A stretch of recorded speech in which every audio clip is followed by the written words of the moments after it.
Hello friends, in this video I will share with you some smart hacks that you can make use of while appearing for a remote or an online interview in a way that you are able to ace and succeed in the interview that you're appearing for. Now the hacks that I will share in this video are not common and standard hacks like you need to dress well. Of course you need to dress well. You need to prepare for the interview. Of course you need to prepare for the interview. These are all given facts or given requirements for any interview.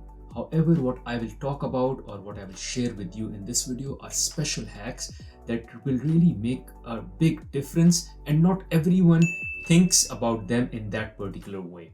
So let's get rolling into those special hacks. Number one is the position of lighting. Make sure there is light coming on your face as against light from the back. So don't sit in a room where you have a window at your back, because there would be light coming from the window which will make you look dark. You want the light in front of you. So anything, if you're sitting in a room where you have a window, let the window be in front of you so the light comes and shines on you and makes you look better and gives you a glow as against the light coming from the back. Here when I make my vlog videos, I have these two lights which shine on me, so I appear much clearer in the video as against my background. Now one call out before we move further. In case you find any value from this video, I have two requests for you. One, press the like button as this keeps me motivated, and second, press the subscribe button so you get notified as soon as I put a new content on this channel. On this channel, I post content twice a week pertaining to financial and career success for early and mid-career professionals. Now let's get rolling back into the video. Now talking about the background, you need to have a background which is a conversation starter. Here in my background, this is one conversation starter. I have a lot of Lego sets.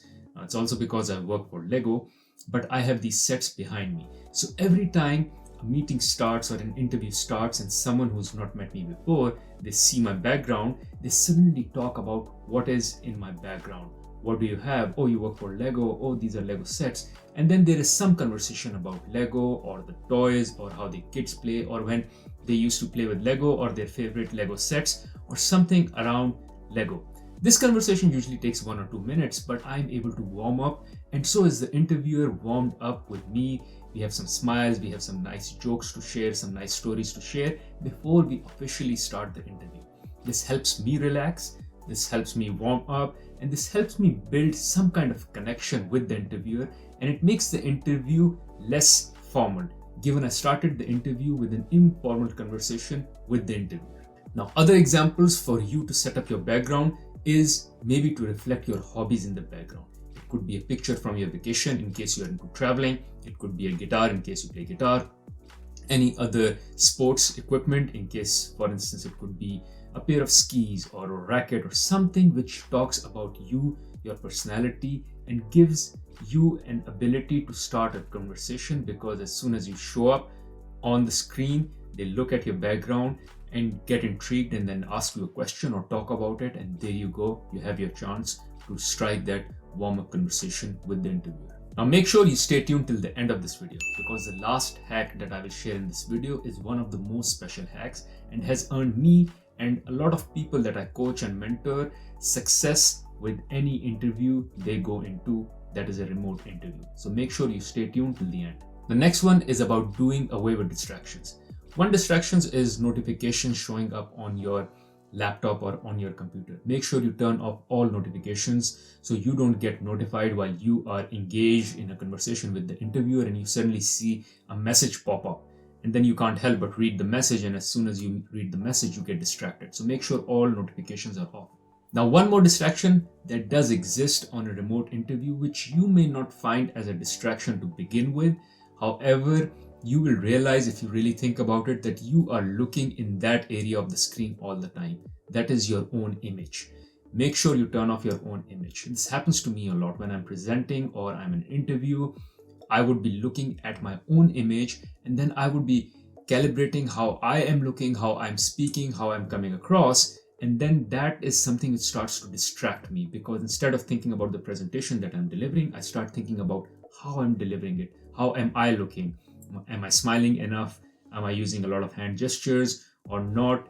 Am I looking good enough or not? And all that. So make sure you hide your own reflection when you are presenting or when you are in an interview. Another important one is body language.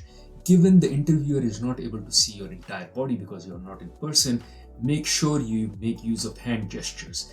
This kind of gives the feeling to the interviewer that you are engaged, you are enthusiastic, and you have energy. So make sure you show or you share that energy on the screen, as against just sitting bland or sitting straight and just giving an answer like as if you are a bland newscaster. So don't do that. Use a lot of hand gestures as much as you can to give away or share that energy that you have and the enthusiasm that you want to share. Now, although I claim that all the hacks that I will share in this video are very special and not the standard and the common hacks, however, still let me call out two very common advice or suggestions that come with regards to remote interview. And the reason I call them out is because I've had those instances where I failed at them, and hence I feel that while they are very common advice, they are very important.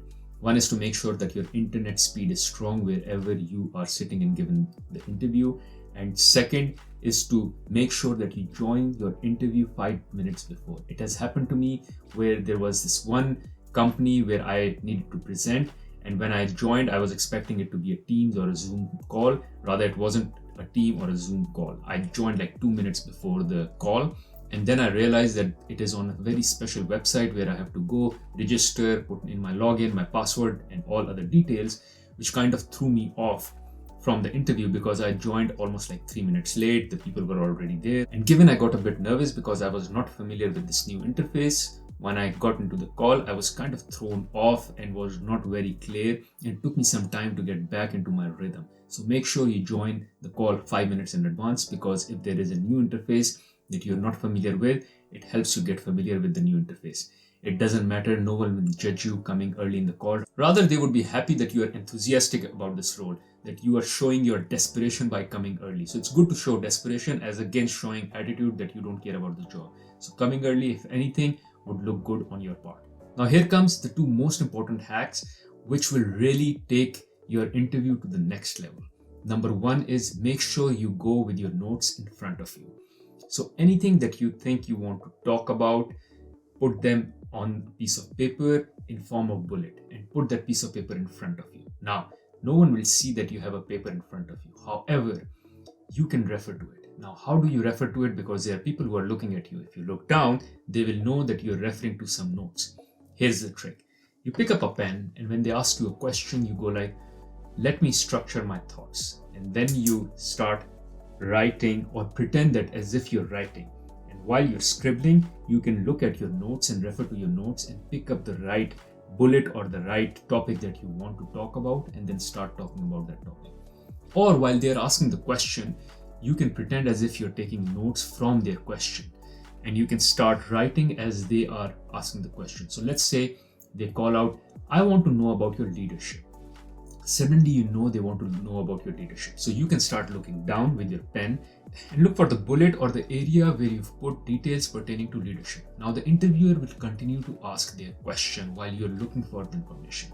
So they will go like, I want to ask you about your leadership qualities. Can you tell me an example where you led a team?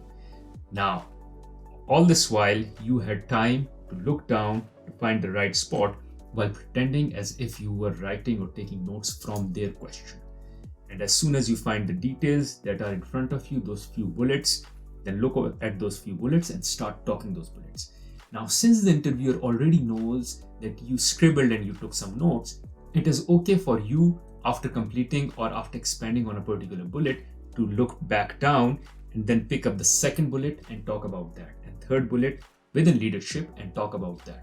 Because he already saw you writing, so he thinks that you've captured a couple of bullets here fresh now on this piece of paper, although you have already had those bullets before you started the interview. So you are kind of just pretending as if you're taking notes and you're picking the bullets from the notes that you have in front of you. Now make sure you don't have a page full of words. It should be few bullets here and there. What I usually recommend is whatever examples you think are important that you want to call out, make sure all those examples are listed here. And when I mean listed, don't expand on the examples. They should be just in bullet format. 1, 2, 3, 4, 5. Usually there are 8 to 10 examples and not more than that. So you should have at max 10 bullets listed down here. Maybe you should have some bullets around your strength. And you can even have a section where it captures the questions that you want to ask the interviewer. By the way, if there is a section that you've already taken notes where it lists down the questions that you want to ask the interviewer. And when the interviewer is asking you this question, you can even go and say, yes, I've taken some notes with regards to what I wanted to ask from you, and let me refer to my notes. And then you can look down and you can exactly ask the question that you've written down, that which you want to ask from them. It will look just completely natural. So you can do that. The last one, and also one of the most important one, is make sure you record your interview. Now, what I mean is you don't record officially on the laptop. Rather, you can just record the voice using your mobile phone on the side. Now, I don't mean any ill or malice here. What I mean to recommend here is that you record, because for any organization for which you will go and apply, you won't just have one interview.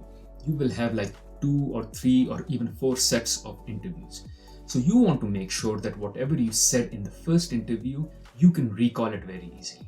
If you think you have a good memory and you can recall the questions you were asked and the answers you gave, or any mistakes that you did, or any good responses that you give, if you can recall all of them, then it's good. Then you don't need to record anything. As soon as the interview ends, maybe you can just note down all the things that you were asked, the responses you gave, any mishaps that you did, or any good responses that you gave for which you got a good feedback or a positive feedback. If you can't do that, it's best to record, and when the interview gets over, just summarize it, because you want to make sure that you are consistent with your examples in the following interviews. Also, if you've made a mistake, you know how to fix it in the following interviews. Also, if you've done something very well which gets a good feedback from the interviewer for you, then you need to repeat in the following interviews. So you need to take a note of that as well. So this is just like a note-taking technique for you during the interview.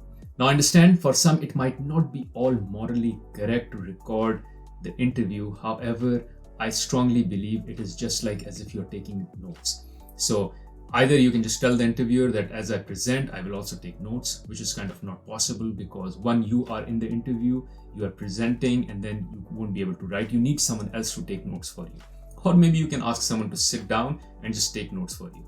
Well, the best way is to just record it, a voice recording on your mobile. It's like taking notes which you can use later, because you might forget most of the things as soon as you come out of the interview. Now, hopefully these hacks were helpful and will now help you ace any remote interview. In case you like this video, I'm also sure you'll like another video where I talk about how to address or handle a question for which you don't have an answer. Here's the link to that video. Other than that, I have made another video on one of the most underprepared interview questions, which is tell me about yourself. For that, check out the link here. Thank you.